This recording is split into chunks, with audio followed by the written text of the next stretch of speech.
আমাদের বহু বছর অপেক্ষার পর একটা অবাধ এবং সুষ্ঠু নির্বাচন হয়েছে। জনগণের প্রকৃত প্রতিনিধিরা বহু বছর পর আজকে জাতীয় সংসদে বসছেন। সংসদ নেতা জনাব তারেক রহমানের নেতৃত্বে এবং বিরোধী দলের নেতা জনাব শফিকুর রহমান ওনারা থাকছেন। আমাদের ছাত্র সমাজের প্রতিনিধি হিসাবে নাহিদ ইসলামরা থাকছেন। তো এটা একটা অত্যন্ত মাহেন্দ্রক্ষণ বাংলাদেশে যে পার্লামেন্টারি ডেমোক্রেসি রেস্টোর করার ক্ষেত্রে এই ঐতিহাসিক ঘটনার সাক্ষী হতে এসেছি। আমাদের ভাল লাগছে যে এই স্মুথ ট্রানজিশন অফ পাওয়ারের ক্ষেত্রে আমাদের অন্তর্বর্তীকালীন সরকার একটা বড় ভূমিকা রাখতে পেরেছে।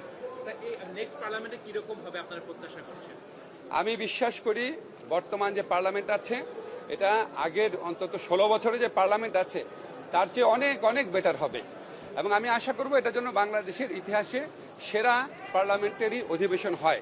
আমি আশা করব সরকার এবং বিরোধী দলের মধ্যে কনস্ট্রাকটিভ যেন আলোচনা হয়, বিরোধী দল যেন তাদের দায়িত্বপূর্ণ ভূমিকা পালনের স্কোপ পায়, সরকারি দল যেন তাদের দায়িত্ব পালন করে এবং জনগণের সকল যে প্রত্যাশা আছে, যত কনস্ট্রাকটিভ ডিবেট আছে, সমস্ত কিছুর কেন্দ্রভূমি যেন হয় সংসদ।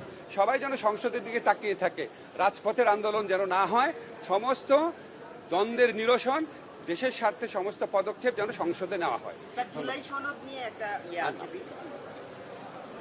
72 ঘন্টা ময়েশ্চার লক সমৃদ্ধ লিলি বডি ওয়াশ, শিয়া বাটারের গুডনেস স্কিন রিপেয়ার করে রাখে সফট ও গ্লোয়িং।